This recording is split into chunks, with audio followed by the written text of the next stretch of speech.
I'm Martha, 32 years old, and I used to believe that family meant unconditional love and support. Growing up, I thought every household operated like mine, where one person did all the work while others relaxed. I spent years serving my stepbrother like he was royalty, cleaning up after him, cooking his meals, and doing his laundry without question. My mother always said it was my duty as the older sister, even though he was perfectly capable of taking care of himself. Something deep inside me always felt wrong about this arrangement, but I pushed those feelings down, desperate to belong somewhere. The day I finally said no to cleaning his filthy bathroom after his friends trashed it, everything changed forever. Before we dive into this story, let me know where you're watching from in the comments below. Please hit that like button and subscribe for more real-life stories that will shock you. But what happened next would change everything forever. When my mother remarried Gerald Thompson, I was 16 years old and desperately craving a stable family. Dad had left when I was 8, and Mom struggled as a single parent for years. Gerald seemed like our salvation, arriving with his steady income from the railroad company and promises of providing the security we'd never had. He brought his 14-year-old son Kevin into our small house on Maple Street, and I genuinely wanted to welcome them both with open arms. The early warning signs were subtle, almost easy to dismiss as normal family adjustments. Gerald had very traditional ideas about gender roles, often commenting that men should be providers while women should maintain the home. At first, this seemed harmless enough. My mother had always done most of the housework anyway, so his expectations didn't immediately alarm me. Kevin, meanwhile, was typical for his age, somewhat messy and irresponsible, but I attributed this to being a teenage boy adjusting to a new living situation. Gerald's control over household finances became apparent within the first month. He insisted on managing all money matters, giving Mom a weekly allowance for groceries and household expenses. When I asked about getting a part-time job to save for college, he dismissed the idea, saying my education should focus on domestic skills rather than career preparation. This comment stung, but Mom supported his decision, explaining that Gerald knew best about these matters. The transformation in my mother troubled me more than Gerald's old-fashioned attitudes. Before their marriage, she had been fiercely independent, working 2 jobs to keep us afloat and encouraging my academic ambitions. Gradually, she began echoing Gerald's opinions about appropriate roles for women, suggesting that my dreams of studying business were unrealistic and impractical. When I brought home an application for advanced placement classes, she threw it away without discussion. Kevin's behavior grew increasingly entitled as months passed. He stopped making his bed, leaving dirty dishes wherever he finished eating and dropping clothes on the floor for someone else to pick up. When I mentioned that we should share household responsibilities equally, Gerald laughed and said boys shouldn't waste time on women's work. My mother nodded in agreement, adding that helping Kevin succeed in school was more important than teaching him domestic chores. My attempts to fit in became increasingly desperate. I volunteered for extra responsibilities, hoping to prove my value to this new family structure. I woke up early to prepare breakfast for everyone, packed Kevin's lunch daily, and spent evenings helping him with homework while managing my own studies.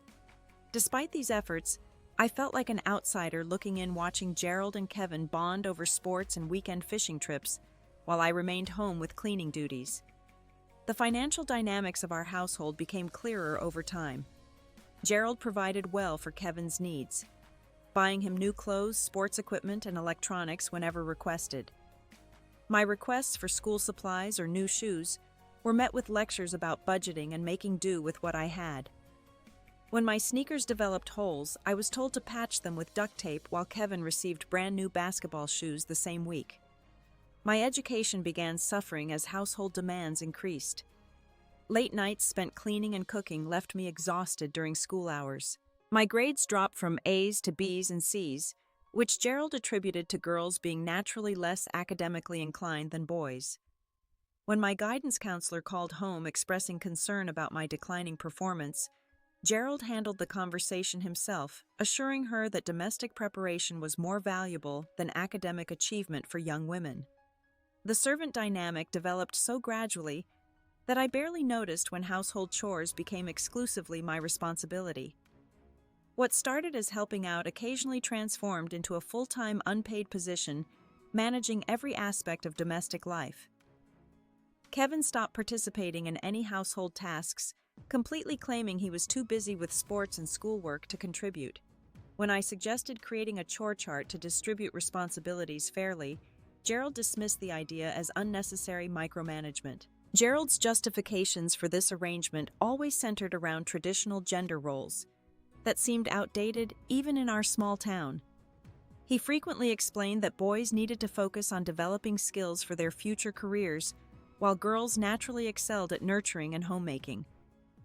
According to his logic teaching, Kevin's domestic responsibilities would somehow diminish his masculinity and hamper his development into a successful man.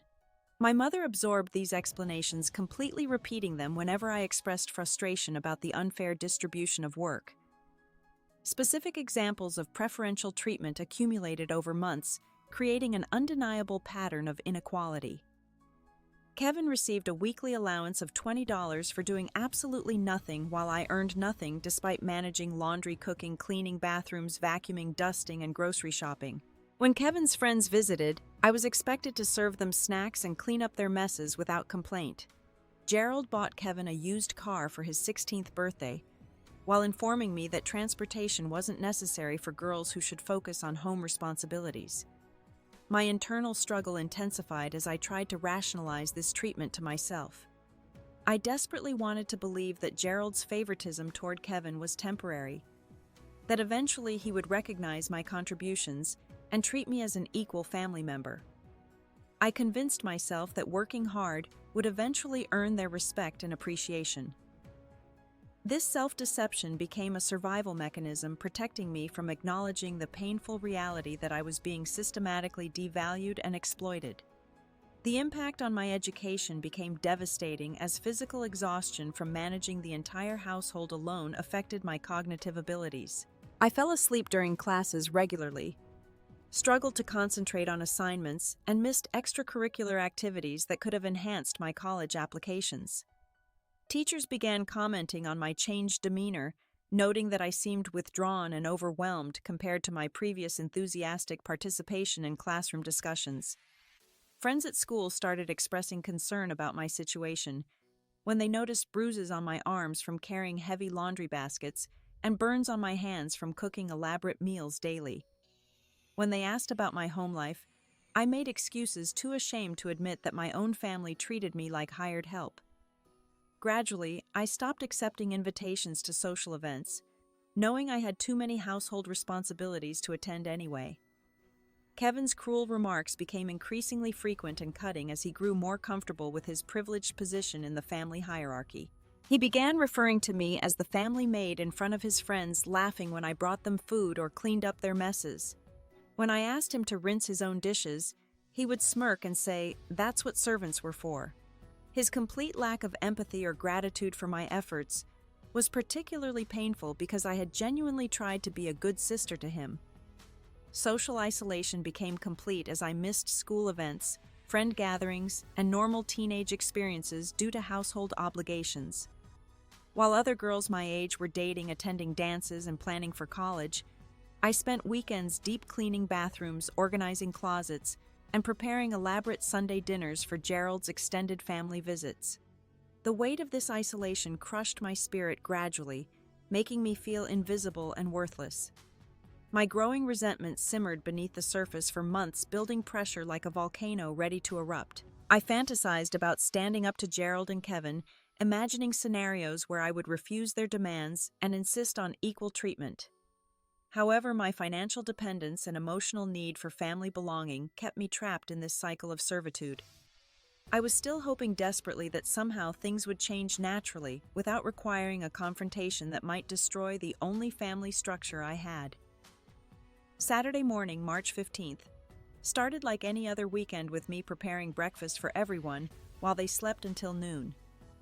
Kevin had hosted a party the night before, and I could hear his friends leaving around 3 a.m, laughing loudly and slamming car doors. Gerald had given Kevin permission for the party, but I wasn't consulted about the extra work it would create, or asked if I minded strangers using our home. By the time everyone was awake, I had already been up for 4 hours cleaning the living room and kitchen from the previous night's mess. Kevin's outrageous demand came around 2 in the afternoon when he emerged from his room looking hungover and irritated. He walked directly to where I was folding laundry in the living room and announced that his bathroom needed immediate attention because it was disgusting. When I asked why he couldn't clean it himself, he laughed and said, "That's what I was there for." He added that his friends had made quite a mess, and it would probably take me several hours to get it back to acceptable condition. The state of Kevin's bathroom was absolutely revolting when I finally went to assess the damage. Toilet paper was scattered across the floor. The toilet itself was clogged and overflowing. Someone had vomited in the sink without cleaning it up, and muddy footprints covered every surface. Empty beer bottles and pizza boxes were stacked in the bathtub, and the mirror was covered with some kind of sticky substance I didn't want to identify. The smell was nauseating, and I realized this would require hours of intensive scrubbing to restore to basic cleanliness. For the first time in 2 years of servitude, I walked back to the living room and said no directly to Kevin's face. I explained calmly that I hadn't created this mess his friends had, and he was perfectly capable of cleaning up after his own party. The word no felt foreign in my mouth after years of automatic compliance, but something inside me snapped when I saw the extent of the damage and Kevin's expectant smirk. I suggested he ask his friends to come back and help clean up their own mess, since they were responsible for creating it. Kevin's tantrum was immediate and explosive, unlike anything I had witnessed from him before. He began screaming about disrespect and ingratitude, his face turning red as he accused me of trying to humiliate him in front of his friends. He threatened to tell Gerald about my defiance, warning that I would regret refusing to do my job. When I stood my ground and repeated that cleaning his bathroom wasn't my responsibility, he stormed off to find Gerald, yelling for backup in handling my unprecedented rebellion. Gerald's rage was swift and terrifying when Kevin reported my refusal to clean the bathroom.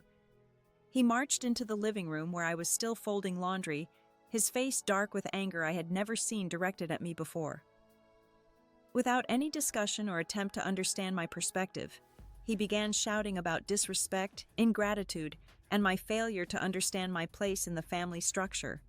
His voice grew louder with each sentence, and I could see neighbors glancing toward our house from their yards. My mother's shocking support for Gerald's anger was the most devastating part of the entire confrontation. When I looked to her desperately for some understanding or mediation, she instead joined Gerald's tirade with her own cruel words. She pointed her finger at me and declared that Kevin was the king of this house, while I was nothing more than hired help whose job was cleaning toilets. Her exact words, "He's the king. You clean his toilet," felt like a physical blow that knocked the breath from my lungs. The belt beating began when Gerald removed his thick leather belt and ordered me to bend over the kitchen table. When I refused and tried to explain my position rationally, he grabbed my arm and forced me into position himself. The first blow across my back knocked me forward, and subsequent strikes landed on my arms as I tried to protect myself. My mother stood watching without intervention occasionally, nodding approval when Gerald paused to lecture me about obedience and gratitude. My broken arm resulted from falling awkwardly when Gerald's particularly vicious strike sent me tumbling off the table onto the kitchen floor. The snap was audible, and immediate pain shot through my left forearm as I realized something was seriously wrong. Even Kevin looked shocked by this development, taking a step backward as I cradled my obviously injured arm. Gerald and my mother seemed momentarily stunned by the extent of damage they had caused, but neither offered help or expressed remorse. Neighbors certainly heard the screaming and commotion from our house that afternoon, as evidenced by concerned faces peering through windows and over fences. Mrs. Patterson from next door actually knocked on our front door to ask if everything was okay, but Gerald sent her away with assurances that it was just a family discussion that got a little heated. The humiliation of knowing our private violence was now public knowledge added another layer of shame to my pain and confusion. My shock and realization hit me like a physical force as I sat on the kitchen floor cradling my broken arm. In that moment, I understood with absolute clarity that I had no real family, no one who loved or valued me as a person. These people who claimed to be my family were perfectly willing to physically harm me rather than treat me with basic human dignity. The fantasy of earning their love through service and compliance crumbled completely, replaced by cold understanding of my actual situation. Packing with one functional arm was incredibly difficult, but adrenaline and determination helped me gather essential items quickly. I managed to stuff some clothes, important documents, and personal items into a backpack, while Gerald and my mother discussed how to explain my broken arm if anyone asked questions. They seemed more concerned about potential consequences for themselves than my physical condition or emotional trauma from the beating they had just administered. Finding only one crumpled dollar bill in my room was almost laughably pathetic, given the magnitude of my situation. After years of unpaid labor managing their household, this single dollar represented my entire financial resources for starting an independent life. I had no savings account, no credit cards, and no access to family money that could help me transition to living alone.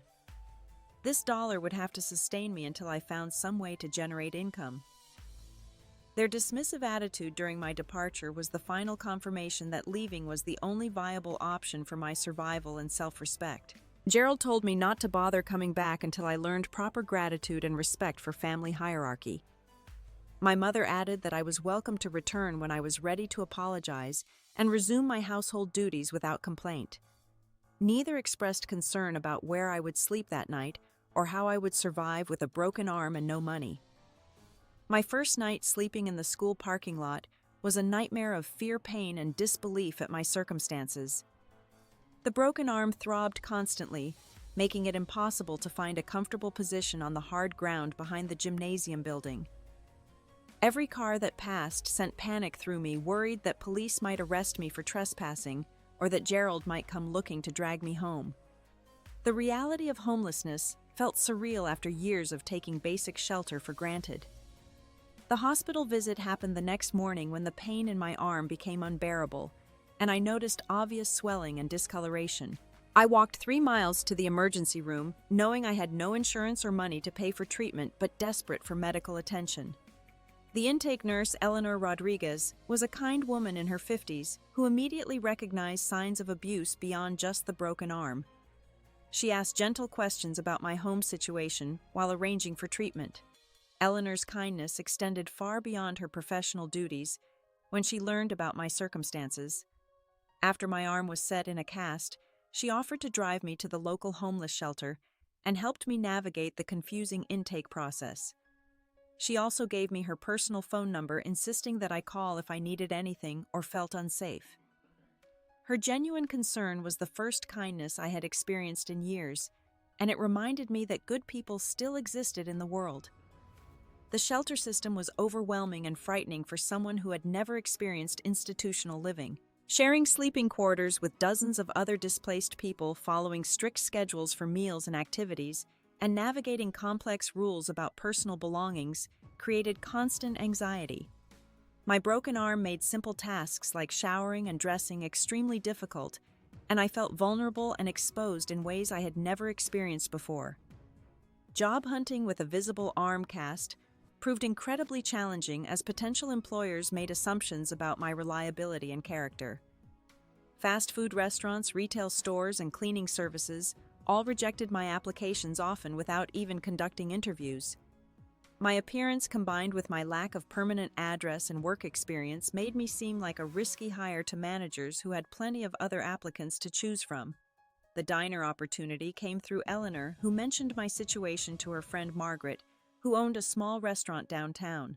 Margaret's diner had been serving the community for 30 years, and the elderly owner was known for giving chances to people others had given up on. When Eleanor brought me to meet Margaret, I was honest about my circumstances and desperate enough to accept any work she might offer. Margaret's decision to hire me despite my appearance and situation was based partly on intuition and partly on desperation for reliable help. The previous dishwasher had quit without notice, leaving her short-staffed during the busy breakfast and lunch periods. She offered me a trial period washing dishes and cleaning tables, with the understanding that my performance would determine whether the position became permanent. The pay was minimum wage, but it included 1 meal per shift and the possibility of additional hours. Learning resilience happened gradually as I discovered inner strength I never knew existed during my years of servitude at home. Working in the diner required physical stamina, multitasking abilities, and social skills that I had never fully developed. Despite the challenges of managing work with a broken arm, I found satisfaction in earning my own money and contributing meaningful value through my labor. Each successful shift built confidence in my ability to survive independently. Building relationships with regular customers provided emotional support during this difficult transition period. Many diner patrons were working-class people who understood struggle and appreciated honest effort. They began requesting my section, specifically leaving generous tips and offering encouragement when they noticed my dedication to the job. These small gestures of recognition and respect helped rebuild my sense of self-worth after years of feeling invisible and unappreciated. Side hustles became necessary to supplement my diner income and save money for future goals. I offered to clean houses for neighbors on my days off, using skills I had developed managing my family's household. Despite the physical challenges of cleaning with one arm, I found clients who appreciated my thoroughness and reliability. Word-of-mouth referrals gradually built a small but steady stream of additional income. Education continuation became a priority once my immediate survival needs were met and my arm began healing. I enrolled in night classes at the community college, studying business administration and accounting while working full-time at the diner. The schedule was exhausting, but I was determined to build skills that would enable long-term financial independence and career advancement beyond food service work. A letter from my mother arrived 6 weeks after I left home, but its content was manipulative rather than apologetic. She wrote that Kevin really missed having me around to help with household tasks, and suggested that I had learned my lesson about gratitude by now. The letter contained no acknowledgement of wrongdoing, no concern for my welfare, and no indication that anything would change if I returned. Reading it confirmed that leaving had been the right decision for my safety and future. My response to their attempts at reconciliation was complete silence and focus on building my independent life. I threw away their letters without reading them completely and blocked their phone numbers to avoid manipulative calls. Their attempts to guilt me into returning only strengthened my resolve to prove that I could succeed without their grudging support or approval. Every day of independence was a victory against their prediction that I would fail without them. Building confidence happened incrementally as customers and coworkers began recognizing my work ethic and dependability. Margaret promoted me to waitress after 2 months, increasing my earning potential through tips and giving me more interaction with customers. Regular patrons specifically requested my service, and I developed genuine friendships with coworkers who respected my dedication, despite my unusual living situation. Personal growth accelerated as I discovered my own opinions, preferences, and goals without family pressure to conform to their expectations. For the first time in years, I could choose what to eat, when to sleep, how to spend free time, and what dreams to pursue without someone else's approval. This freedom was intoxicating and empowering, making me realize how much of my personality had been suppressed during years of servitude. Future planning became possible once I established financial stability and completed my caste removal. I researched business opportunities extensively, reading books about entrepreneurship and talking to successful business owners who frequented the diner. My experience in food service, combined with observations about gaps in the local market, began forming ideas about potential ventures I could pursue with proper preparation and capital. The business idea revelation came through observing customer conversations about their struggles, finding healthy, affordable meal options that fit their busy schedules. Many working professionals complained about resorting to expensive fast food or processed convenience meals because they lacked time for grocery shopping and cooking. I realized there was a significant gap in the market for affordable, nutritious meal delivery services that could serve this underrepresented demographic in our mid-sized town. My research phase involved extensive studying of successful food service businesses through library books, online resources, and informational interviews with local restaurant owners. I learned about supply chain management, customer acquisition strategies, food safety regulations, and financial planning for small businesses. Margaret allowed me to observe her operations closely, teaching me about inventory management, vendor relationships, and customer service best practices that contributed to long-term success. Eleanor's mentorship proved invaluable as she shared insights from her years working in healthcare and managing household budgets. She helped me understand the importance of building trust with customers, maintaining consistent quality standards, and developing efficient systems for scaling operations. Her connections in the community also provided access to potential customers and suppliers who might support a new local business venture. Securing my first business loan required months of preparation, documentation, and persistence in the face of multiple rejections. Banks were reluctant to lend money to someone with limited credit history and unconventional background, but my detailed business plan and demonstration of consistent income from the diner eventually convinced a local credit union to approve a small loan. The amount was modest but sufficient to purchase basic equipment and supplies for starting operations. Legal education through night classes in business administration provided essential knowledge about contracts, liability issues, licensing requirements, and tax obligations for small businesses. I learned to navigate bureaucratic processes for obtaining necessary permits and establishing proper business structures. This formal education complemented my practical experience in food service, creating a solid foundation for sustainable business operations. Initial setbacks during my first months of operation taught valuable lessons about customer communication, quality control, and financial management. Several early orders were rejected due to inconsistent portion sizes or delivery delays, and I lost money on ingredients that spoiled before I could use them efficiently. Each failure provided learning opportunities that helped me refine processes and improve customer satisfaction over time. Persistence paid off when I achieved my first profitable month after 8 months of operation, including 3 months of losses while building customer base and refining operations.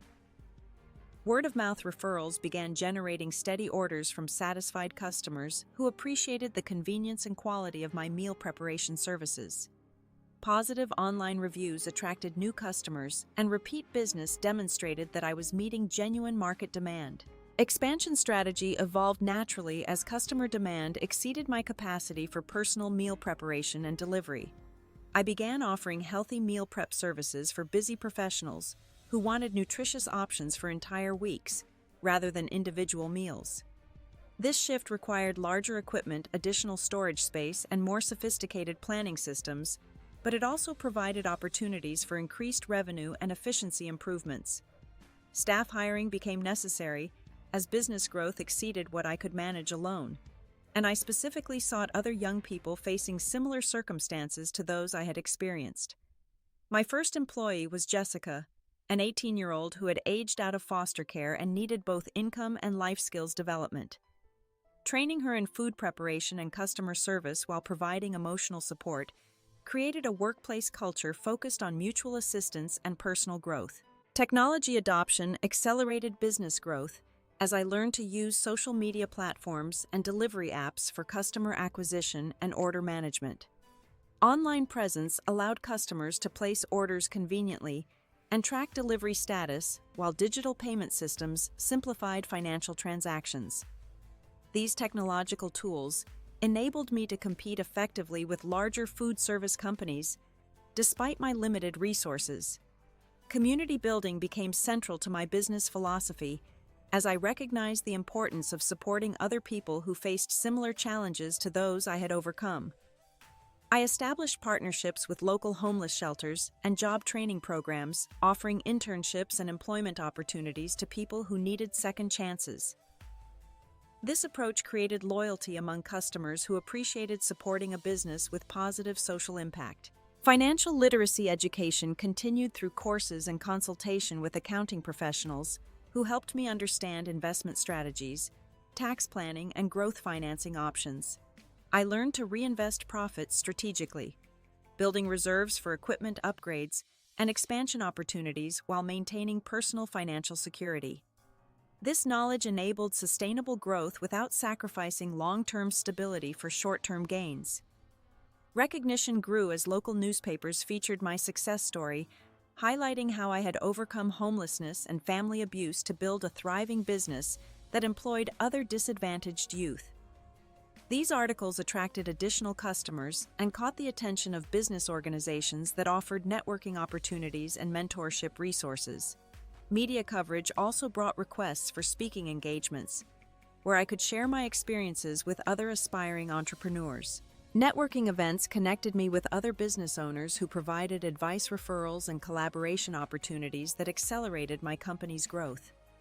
I joined the local Chamber of Commerce and Women's Business Association, attending meetings and conferences where I learned about industry trends and best practices. These relationships proved invaluable for accessing resources, finding quality suppliers, and identifying expansion opportunities. Personal milestones accumulated as my business success enabled improvements in my living situation and overall quality of life. I moved from the shelter into a small apartment, purchased reliable transportation, and began building credit through responsible financial management. Each achievement represented freedom from the limitations and abuse I had experienced during my years of family servitude, proving that independence was not only possible but sustainable. Confidence transformation was perhaps the most significant change as I evolved from a broken, frightened girl into a respected businesswoman who commanded attention and respect in professional settings. Public speaking engagements, media interviews, and business negotiations required skills I had never developed during my years of silence and submission. This personal growth was as rewarding as the financial success, demonstrating that healing from trauma was possible through purposeful action. 5 years after leaving home with $1 and a broken arm, my business had grown into a regional operation serving multiple cities with a team of 23 employees and annual revenue exceeding $400,000. My meal preparation and delivery service had expanded to include corporate catering, special dietary programs, and nutrition counseling services that addressed diverse customer needs throughout the state. Industry recognition came through awards for innovation and social responsibility, establishing my reputation as a successful entrepreneur who prioritized community impact alongside profitability. The unexpected encounter with Kevin happened at Preston's, an upscale restaurant downtown, where I was dining with potential investors to discuss expansion opportunities. I was wearing a tailored business suit discussing financial projections over expensive wine when I noticed someone staring from across the room. Kevin looked older, thinner, and significantly less confident than the arrogant teenager who had demanded I clean his bathroom years earlier. His shock at seeing me in this environment was visible even from a distance. Kevin's current appearance suggested he was struggling financially and emotionally, a stark contrast to the privileged lifestyle he had enjoyed at my expense during our years living together. His clothes looked worn and ill-fitting, his posture conveyed defeat rather than entitlement, and his overall demeanor suggested someone who had encountered significant setbacks since I last saw him. The confident smirk I remembered had been replaced by uncertainty and what appeared to be genuine distress. Following me became Kevin's obsession as he tried to understand how the family servant had become more successful than he was, despite his supposed advantages in education, family support, and male privilege. Over several weeks, I noticed him lingering near my office building, watching my employees arrive for work and observing delivery vehicles that displayed my company logo. His surveillance was obvious and somewhat pathetic, suggesting desperation rather than genuine threat. Learning about my family's current situation came through mutual acquaintances who still lived in our old neighborhood and maintained contact with local gossip networks. Gerald had been forced to retire early due to back problems that prevented him from continuing railroad work, and their financial situation had deteriorated significantly without his steady income. My mother was working retail jobs that barely covered basic expenses, and they were facing foreclosure on the house where I had spent years as an unpaid servant. Kevin's multiple job losses resulted from his entitled attitude and complete lack of practical life skills that should have been developed during adolescence. Employers fired him for refusing to perform tasks he considered beneath his dignity, showing up late consistently and displaying disrespectful behavior toward supervisors and coworkers. His job history showed a pattern of brief employment periods, followed by terminations for cause, making him increasingly unemployable in a competitive job market. Their attempted reconciliation came through awkward, manipulative phone calls and messages that initially tried to guilt me into resuming contact with family members who had abused and abandoned me. These communications gradually evolved from demands for forgiveness to desperate pleas for financial assistance as their situation became increasingly dire. They claimed to have learned from their mistakes and expressed regret for past treatment, but their words seemed motivated by need rather than genuine remorse.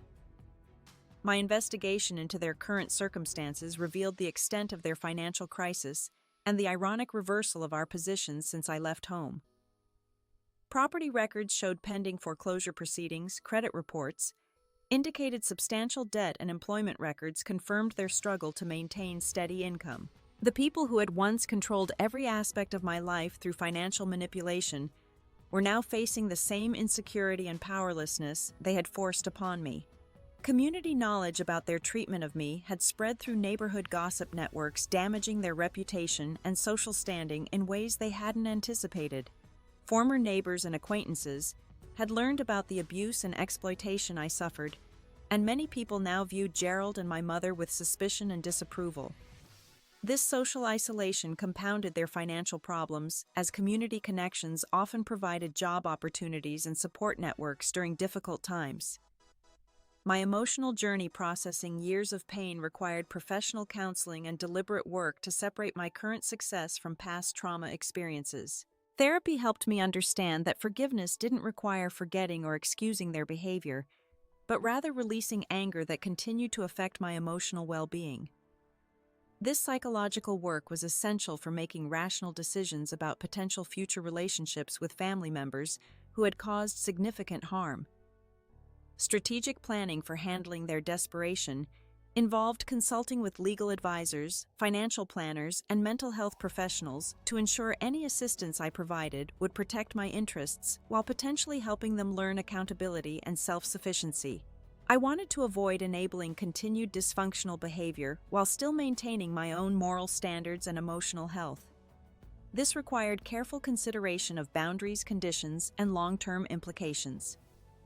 Legal consultation confirmed my rights and protections against potential manipulation, harassment, or fraudulent claims against my business assets. Attorneys helped me understand how to structure any assistance to minimize tax implications and legal liabilities while maintaining clear documentation of all transactions. This preparation was essential for protecting the financial security I had worked years to build through legitimate business success. Psychological preparation with my therapist focused on maintaining emotional equilibrium during potentially difficult confrontations with family members who had traumatized me in the past. We developed strategies for staying centered on my values and goals rather than getting pulled into old patterns of guilt manipulation and emotional abuse. This mental preparation was crucial for handling their desperation without compromising my own well-being or business interests. The final meeting took place in my office conference room, a space that symbolized everything I had built through years of determination and hard work after leaving their house with nothing. Gerald. My mother and Kevin sat across from me at the polished mahogany table where I conducted business negotiations, their obvious discomfort in this professional environment, highlighting how dramatically our circumstances had changed. The contrast between their desperate need and my position of strength was stark and undeniable. Their desperation was palpable as they struggled to reconcile the successful businesswoman before them with the servant they had abused and discarded years earlier. My mother's hands shook as she tried to explain their financial situation, while Gerald avoided eye contact and Kevin stared at his shoes throughout most of the conversation. They had rehearsed their approach, carefully alternating between expressions of regret and requests for assistance that revealed their true motivations. My terms for providing any assistance were non-negotiable and designed to require genuine accountability rather than empty promises of changed behavior. I explained that any financial help would be structured as loans with clear repayment schedules, performance requirements, and consequences for default. Additionally, I required their participation in family counseling to address the dysfunctional patterns that had created our current situation, with continued assistance contingent upon demonstrated progress. Kevin's humiliation was particularly evident as he was forced to acknowledge his past behavior and ask for employment consideration from the person he had once treated as inferior. I offered him an entry-level position in my company's kitchen operations, explaining that advancement would depend entirely on his performance attitude and willingness to learn skills he should have developed years earlier. The job paid minimum wage and required him to follow directions from supervisors, including women and younger employees.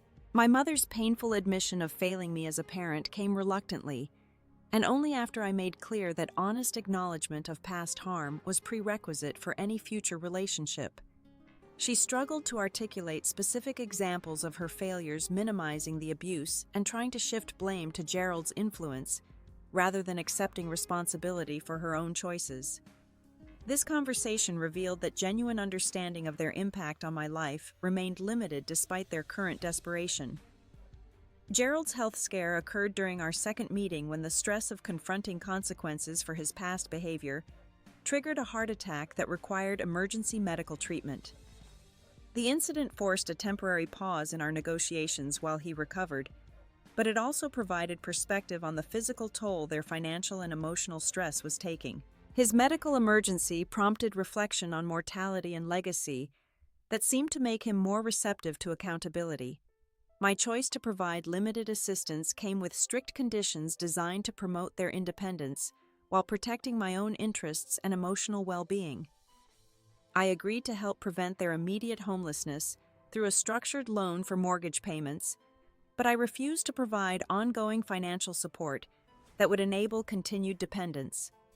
Their access to help required documented progress in counseling and employment efforts that demonstrated genuine commitment to change. The employee program I established for Kevin included performance metrics, professional development requirements, and regular evaluations that treated him exactly like any other entry-level worker. His supervisors were instructed to provide fair but demanding oversight, with advancement opportunities tied directly to demonstrated competence and improvement. This approach avoided nepotism while still providing him with genuine opportunity to develop work skills and professional behavior. Family therapy became a requirement for maintaining any relationship with them, providing a structured environment for addressing past trauma and establishing healthier communication patterns. The counselor helped facilitate discussions about accountability boundaries and realistic expectations for future interactions. These sessions were often difficult and emotional, but they provided framework for potential healing that hadn't existed during our previous family dynamics. Personal growth reflection helped me understand how surviving abuse and exploitation had developed resilience, empathy, and determination that contributed to my business success. The experience of overcoming seemingly impossible circumstances had taught me to value every opportunity, work harder than competitors, and never take security for granted. These qualities born from trauma had become competitive advantages in entrepreneurship and leadership.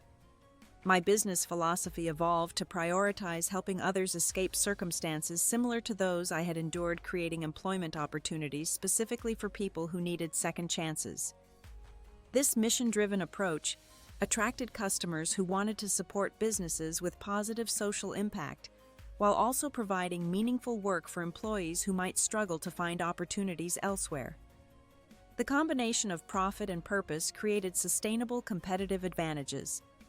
Romantic relationships became possible once I had worked through trauma responses and established emotional stability through therapy and professional success. I met David, a fellow entrepreneur who respected my independence and shared values about supporting community development. Our relationship was built on mutual respect and shared goals, rather than dependence or control, providing a healthy model that contrasted sharply with the dysfunctional family patterns I had experienced. Community impact expanded as my story inspired other abuse survivors to seek help and pursue their own paths to independence and success. Speaking engagements at shelters, schools, and community organizations provided opportunities to share strategies for overcoming adversity while advocating for better support systems for at-risk youth. These activities created meaning beyond personal achievement and connected my success to broader social purposes. Educational achievements included completing my bachelor's degree in business administration, while managing company operations, proving to myself that intellectual goals were achievable, despite years of being told that education was unnecessary for girls. Graduate coursework in nonprofit management prepared me for expanding community programs and developing more sophisticated approaches to social entrepreneurship that could create lasting change. Mentorship programs grew to serve dozens of young people annually, providing job training, life skills development, and emotional support for those aging out of foster care or escaping abusive situations. These initiatives required significant investment of time and resources, but they created ripple effects of positive change that extended far beyond individual participants.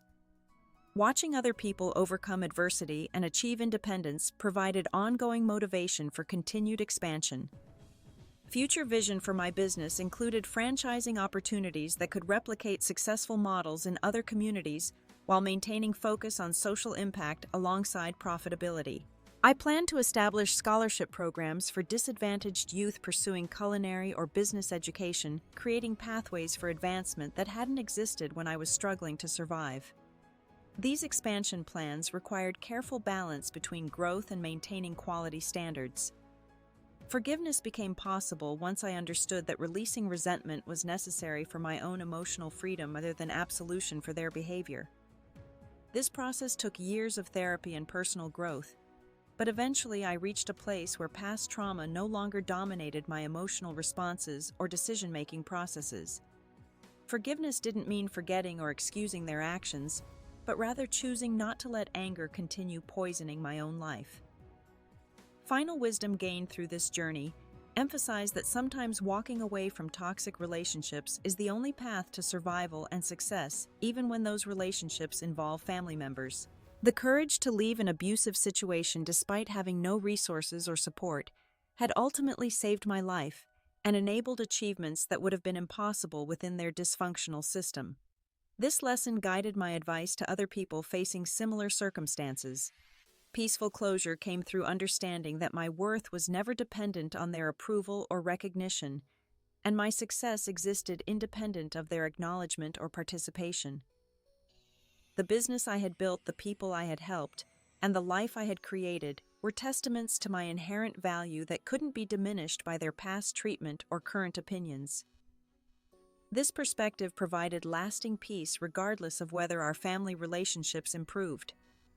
My story demonstrates that abuse survivors can not only escape their circumstances, but also thrive beyond their traumatic experiences to create meaningful impact in their communities.